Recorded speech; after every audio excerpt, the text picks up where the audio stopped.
long to get their money back. Our I-Team tonight getting results. First, get ready for a frigid forecast. Winter's making a comeback in a hurry. Beautiful live look at the city tonight. Today's warmer weather, it's going to be gone tomorrow. Yeah, so hopefully you got to enjoy the sunshine. It was really nice. It felt great out there. It's definitely going to feel a whole lot more like winter in the coming days. Of course, meteorologist Larry Mallory joins us now with the ABC7 AccuWeather forecast. You got a little bit of everything. Yeah, the pattern flips tomorrow into back to winter-like conditions again, and it's been several weeks of relatively mild weather, but we're going to go back into a colder pattern starting tomorrow, and that includes this weekend. And look at the temperatures for the game. Sunday evening will be in the middle teens, 10 by the end of the game, wind chills below 0, and the threat of some scattered snow showers. But today we hit 52 degrees. Tomorrow afternoon we'll be in the 20s. There will be some spotty snow showers tomorrow morning, but the bigger story in terms of snowfall will be lake effect for parts of Porter and LaPorte counties, also Berrien County and over towards South Bend. Some heavy lake effect kicks in during the day tomorrow. Temperatures mid to low 40s, 45 at the lakefront, but there's the cold front that arrives first thing tomorrow morning, and that front changes the weather for us. It'll bring us cloud cover tomorrow morning, a couple of snow showers around, and temperatures will drop into the 20s by mid-morning, and we'll stay in the 20s all day. But here's the lake effect snow bands that move into southwest Michigan and parts of northwest Indiana. Probably from Valparaiso off towards the east is where the heavy snow will fall throughout the day tomorrow into tomorrow night. So we'll talk more about the lake effect snow and some system snow coming our way coming up in just a few moments. All right, Larry, thank you. Tonight, we're learning disturbing new details about the stabbing death of a man on a CTA Blue Line train this weekend. Demetrius Thurman has been charged with murder. Court records say that Thurman randomly approached the victim who was sleeping on the train and stabbed him several times with a large knife. He also allegedly recorded the incident on his cell phone. All of this happening near the Clark and Lake Street station around 2 a.m. on Saturday morning. Well, the suspect got away initially, but was found a day later with the help of CTA surveillance video and facial recognition technology. Thurman was ordered held in custody and will be back in court next month. Now to an ABC7 I-Team update on a Chicago lawyer accused of killing his wife. Adam Beckerink is now officially charged with murdering Caitlin Tracy back in October of 2024. Her family in court today. Beckerink was extradited from Berrien County, Michigan, where he was serving a sentence for a domestic violence conviction against Tracy. Beckerink is now being held pending the outcome of a bond hearing on Friday. Governor J.B. Pritzker defends the Safety Act once again today while leaving the door open to possible changes during the spring legislative session. And Republicans continue to ramp up their push for a series of modifications. ABC7 political reporter Craig Wall reports on some of their ideas. The goal of the Safety Act with its no cash bail provision was to provide a better way to keep dangerous suspects in jail pending trial. At the same time, it was written to make sure people did not stay locked up for lesser offenses pretrial simply because they were poor and could not afford bail. Governor J.B. Pritzker today said it's been working. The Safety Act has been highly effective. In fact, as you've seen since the Safety Act was passed, crime rates across the state of Illinois have gone down. In November, when a suspect with 72 prior arrests who was out on electronic monitoring was caught on video setting a woman on fire on a CTA train, it reignited debate about the Safety Act. It prompted House Republicans to send a 7-page letter to Governor Pritzker with a series of proposals. We drafted a letter to help him with those changes. Here are some ideas. You don't have to recreate the wheel. You can own it and you can do it because all we care about is the fix. Among the suggestions, expand the offenses eligible for pretrial detention to include all felonies and allow for revocation of pretrial release if a person commits a new offense while on pretrial release. So I think if they're really going to make the changes and amend the Safety Act to actually make it work, we have got to quit propping up criminals and repeat offenders and stand with victims. Well, I don't know if anything needs to change at all, if anything, but let me say this. The Safety Act is working. Nevertheless, House Speaker Emanuel Chris Welch expressed a willingness to listen. In a role like this, you're always looking to see if you can do better. Are there some things that we can do to the Safety Act to make it even better? I don't know. With Democrats holding supermajorities in both chambers of the legislature and having broadly championed the law, it's not clear what, if anything, they would change. All I've said is, and I think this is always true, I am open to listening to what changes ought to be made. These are tweaks that I believe that could be made to the Safety Act, but proposals have to be made in the General Assembly. Craig Wall, ABC7 Eyewitness News. Craig, thank you. Tonight, the I-Team is following up on our investigation into bank accounts suddenly locked for alleged fraud, even though consumers claim there was no suspicious activity. Well, more people are now coming forward saying they were also waiting too long to get their money back. Consumer investigator Jason Knowles tonight with new developments. After our first investigation about one man's locked bank account, we received an overwhelming response on social media from people claiming they too had the same issue. Now the I-Team is digging into more cases of frozen Chase accounts. I was trying to make a bill payment on behalf of my grandma, and it said cannot be completed at this time.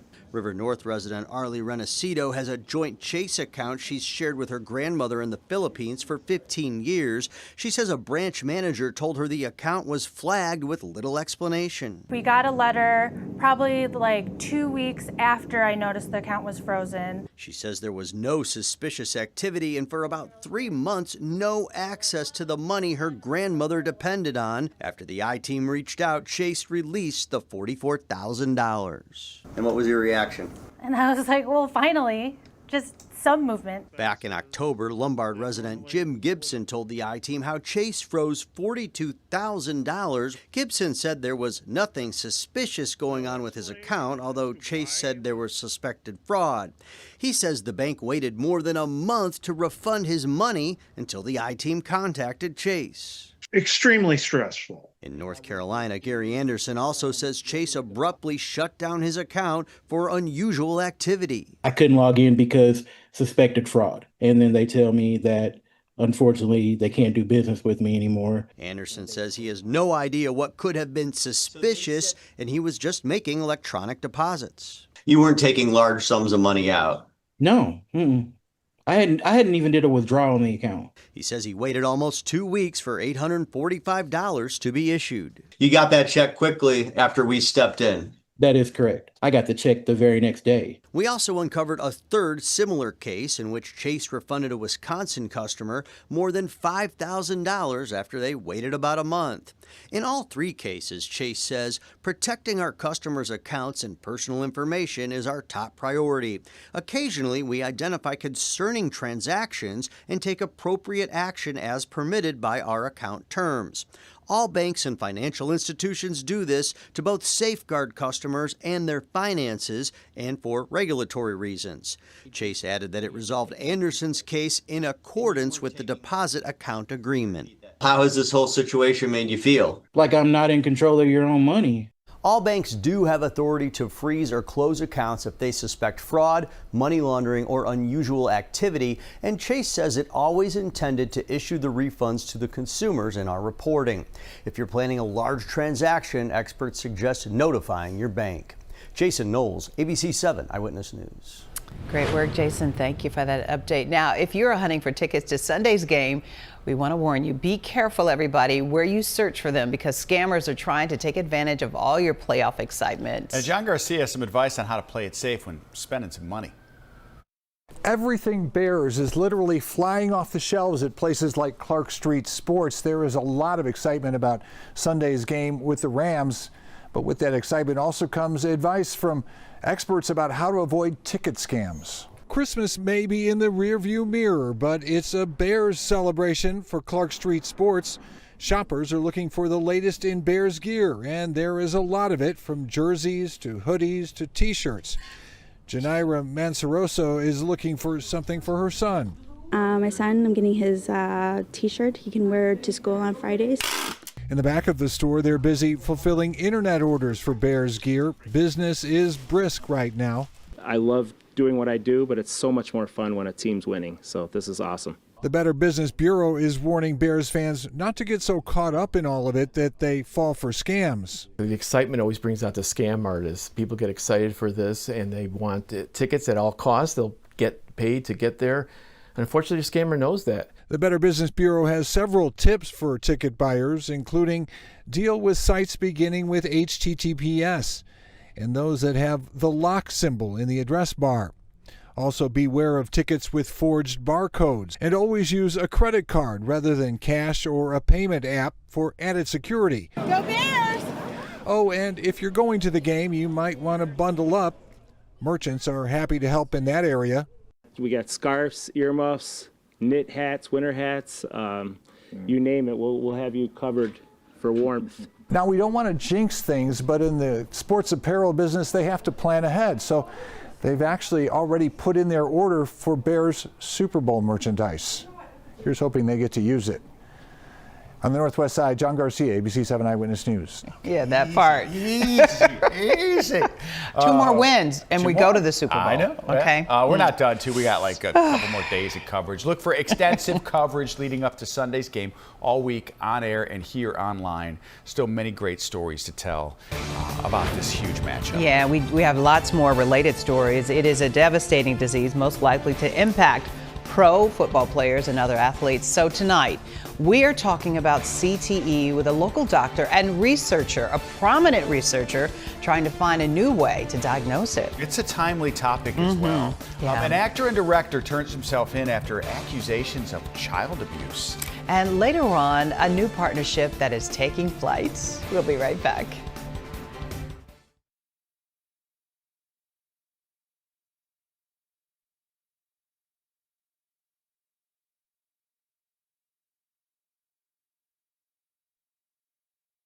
Oh, I know, but we're not saying Doctor. like. Hey, Dr. Bales, how are you, sir? We're testing your mic. How Hey, you Dr. doing? Bales.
The professional athletes at a very high risk for developing a neurodegenerative disease known as CTE. And currently it can only be identified during an autopsy, but two local researchers working to change that. Doctors Chad Yukis and Julian Bales are studying a potential way to diagnose CTE while a patient is still alive. Dr. Bales is a researcher and system physician executive for neurosurgery at Endeavor Health. He joins us live to talk about his work tonight. Doctor, great to have you here. Yeah, welcome to our streaming show. Yeah, great to be here. You've been studying CTE for over 20 years now. Yeah. What initially sparked your interest in this area of research? Well, we found out years ago, like you said, nearly 20 years ago, that there could be the incidence of dementia or other cognitive problems, behavioral problems, psychiatric problems, substance and alcohol abuse in former professional football players. It had actually been known from former professional boxers for years, since the 1920s, called dementia pugilistica.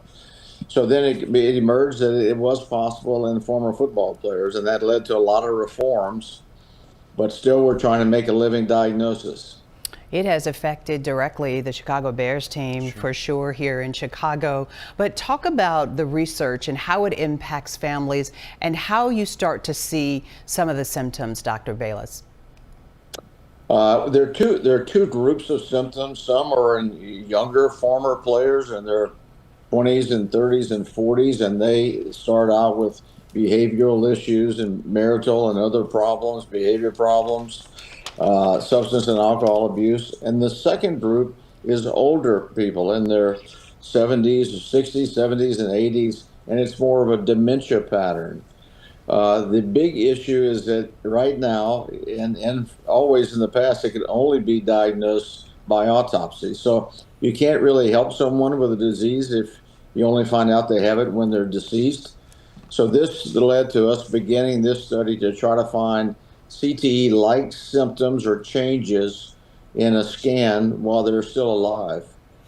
Yeah, so postmortem's the only ways you mentioned this can be diagnosed. A huge challenge for researchers like you. Tell me about your study and what you're seeing. It's incredible that it's not possible yet to diagnose this in living people, and I know you're trying to change that.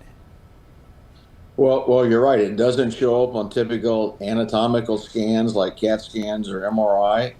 So we're using a PET scan that labels the broken down proteins, the ones you usually see characteristically in CTE-like changes, and it's labeled and we can see it on the scan. So this study began in 2025. It will continue probably another 2 or 3 years until we finish enrollment. We're sort of in a pause period right now after we completed the first pilot group, but we will restart in the next several months. And we're very, very intrigued by the possibility of making a living diagnosis. So what is that process like? What are neurosurgeons like yourself doing to get through this process? What are you specifically studying so that you can diagnose this living versus post-mortem?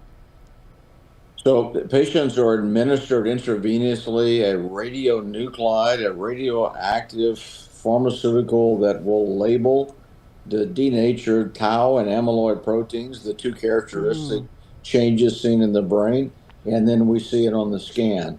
So that's the purpose. They get a battery of tests, but the real differentiator is going to be the PET scan, which we think will show these changes, this accumulation of these proteins in the characteristic areas. Doctor, tell me about your optimism. How do you feel about finding a way to diagnose this in someone's life? Is it possible in the next few years? Do you have goals for that, or is this just one study at a time as the research continues? Well, this is a FDA-approved phase 3 trial. We've done previous studies. They have led to this last phase 3 trial, which should help delineate what the standard of truth is in living diagnosis. So we're very intrigued and we're encouraged by our prior results. We've been at this about 10 years and it's culminated in the current phase 3 trial. So Dr. Bales, you were portrayed in the 2015 movie Concussion by Alec Baldwin. I'd like to know how you thought he did on your behalf. And also, you always say that you still like football. You said you played when you were young, and one of your sons also played. So how do you feel about, that portrayal of yourself? And it's still, people think about it when they're talking about football and their children, and people thinking about, are they going to let their child play football? Well, I think they should. It's, I think, America's greatest sport. It's uniquely American. The movie was good. Ridley Scott was the producer, and I was very proud that it was PG-13 and not rated R, and focused somewhat or as much as we could on the science. So I think the movie is good. If people haven't seen it, it's still relevant. And I think there's been a lot of reforms in football. We've taken out as many of the injurious hits that we can. So I think it's individual choice for players and their parents if they want to participate. But hopefully this study will really be able to shed light on, is there anything going on in their brain while they're still alive? It is just a privilege to speak to you about this. Anytime we have incredible local doctors, and you're an example of that. So thanks for coming on this program. I hope you can join us again in the future. Keep us updated on how you're doing here, and we really appreciate your time. It's important this time of year, even with the Bears still playing. We appreciate you, Doc. Yeah, it's a You're global welcome. study. Thanks. All right. Fascinating. Oh, yeah. Fascinating I mean, research. and I mean, spent it's- most of his career studying this disease. Yeah. Well, coming up, winter weather, that's returning tomorrow. We've been telling you about this for a few days, this mild weather, Cheryl. It's gone. Yeah, Larry Maury is tracking some colder temperatures and maybe some chances for snow. He's got your accurate weather forecast on the other side of the break.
Actor and director Timothy Busfield has surrendered on child sex abuse charges. He is accused of inappropriate contact with children while directing an episode of the Cleaning Lady series in Albuquerque. Well, the incident allegedly happened back in 2024. He has denied any wrongdoing. And former first couple Bill and Hillary Clinton refusing to testify on Capitol Hill today in the House Oversight Committee's Jeffrey Epstein probe. Republican lawmakers are now preparing contempt of Congress proceedings against them. Now, in a letter released on social media, the Clintons slammed the House Oversight probe as, quote, legally invalid and said they would forcefully defend themselves. They also accused the committee chairman, Republican James Comer, of allowing other formal officials to provide written statements, but selectively enforcing subpoenas against them. It is time for our weather forecast. A live look at downtown Chicago. A lot of blue, a lot of orange. We know why that is. And we're starting to cool off. It's going to feel more like winter. And then by the weekend, holy Have to moly. bear down for sure. Layer up. I mean, layer up and bear down. I like that, right? Watch it inside if you're not going. Yeah, and it is going to be a good place to watch inside on the weekend, although the stadium's going to be rocking on Sunday. So, yeah. You know, it'll be in the teens, but there's going to be a lot of energy and a lot of warmth in there. It's 14 at kickoff, about 10 by the end of the game. Some scattered snow showers a possibility, but a gusty northwest wind will bring wind chills down around 0, if not below 0 throughout the course of the game. So, as you mentioned, layer up and bear down. Let's go Bears on Sunday. Right now, it's been a lovely afternoon for us. We're dropping temperatures now into the mid-40s, but earlier today, we got to 52 degrees. With that sunshine, it felt really nice.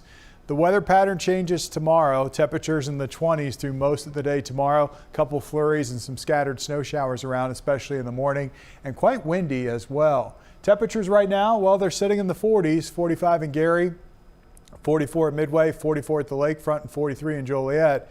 Our cold front that gets here first thing tomorrow morning is right now moving through northern Wisconsin, and that front arrives around 5, 6 o'clock in the morning. Clouds will increase tonight. We'll get those spotty snow showers during the morning commute tomorrow. Temperatures will drop off into the 20s, and I draw your attention here to the other side of the lake. Some really intense lake effect snow will set up during the day on Wednesday, and that will continue all the way into Thursday morning. The rest of the area will see a mix of sun and clouds tomorrow, then partly cloudy skies for Wednesday night. But lake effect will impact parts of Porter County, LaPorte County, Berrien County, and then over towards South Bend. And there you can see all the way through Thursday morning, little bands lines of snow coming in off the lake. How much snow do we see in this area? Well, we've got winter weather advisories for Porter County from tomorrow morning through Thursday morning, and then winter storm warnings for LaPorte, St. Joseph, and Berrien counties until noontime on Thursday. And the models are suggesting anywhere from 3 to 6 or more inches of snow across Porter and LaPorte counties, with a band of maybe a foot or more of snow through parts of Berrien County down towards South Bend. The rest of us, if we see any snow showers, could potentially put just a dusting down at best. And then as we go into Thursday night, another burst of snow possible Thursday night into Friday morning with the system sliding on through. And that area of low pressure will be close by throughout the day on Friday into Saturday, giving us the chance for some scattered snow showers. It reinforces the colder air too. And then here's our next clipper on Sunday, which could bring a few scattered snow showers during the game Sunday evening into Sunday night. Today, though, we had a high temperature of 52, 34 the low. By daybreak tomorrow, we're in the upper 20s with a few flurries around tomorrow morning, maybe some scattered snow showers. Lake effect kicks in tomorrow. Cold on Thursday, snow showers at night into the day on Friday. Friday, not too bad. We get back to 36, but then it's teens starting Sunday. Monday and Tuesday will also be in the teens with morning lows down into the single digits. 52 today. I really think this will be the last mild day we have for the rest of the month. Oof. Wow. The pattern's changing. I mean, that's pretty blunt and direct. Time to dig in. Get us to March. Oh, well, Right. yeah. Just whacked you over the head with Well, it. it's getting over, right? getting lighter earlier, so Yes, later right. or Later. so, No, yeah, I- or that's- one, yeah. right. We know what you mean. Right. Yes. So we got something to look That's forward right, to. something. Coming up, a local group celebrates a historic milestone at O'Hare. Yeah, we'll take a look at their new partnership to improve diversity in the air.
A program created to support Black pilots celebrating 50 years.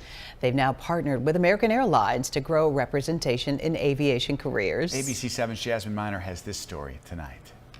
It was in this very hotel that 37 Black pilots got together and started what's now the Organization of Black Aerospace Professionals. And they tell me they are more determined than ever to grow the numbers of Black pilots nationwide.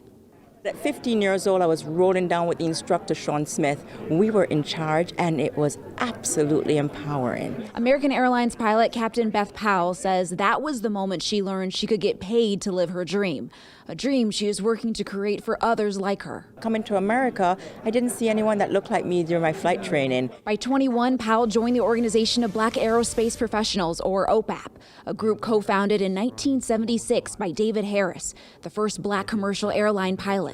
As Black folks, we've had to break a lot of glass ceilings. His mission was to bridge the gap of accessibility for the Black community in aviation careers. According to OPAP, less than 4% of commercial airline pilots are black, and less than 1% are black women. One of the things we would like to do is get into the schools earlier, get students into our programs earlier. OPAP Program Chair Titus Sanders says their goal is to reach students before the age of 10. Their partnership with American Airlines is helping to do just that and mitigate the hefty financial cost it takes to be a pilot. To become a pilot, you're looking at roughly around $100,000 just for flight training. And then even after that, they say you need 1,500 hours of flying experience to fly for a regional airline. It's why American Airlines is helping to fund OPAP's ACE Academy, a one-week program exposing 1,100 teenage students to aviation careers. It's something Powell's own daughter has benefited from. She describes it best that it breaks you down and rebuilds you. It's a transformational process for better. This proud mom says that's the feeling she wants for every future pilot. What I want for the world is no stereotype, period. We belong, we are qualified, and we are excellent. If you or someone you know is interested in joining OPAP or beginning a career in aviation, we've got all those details on our website for you at abc7chicago.com. I'm at Hilton O'Hare, Jasmine Miner, ABC7 Eyewitness News. Fantastic story, very inspirational. Jasmine, thank you for sharing with us. O'Hare too, yeah. Yeah. Good stuff. Thanks so much for joining us. We'll be back at 10. You're with us tonight at 10? I'll be there. Yeah, Let's we'll go. be here, the three of us. See you then. Go.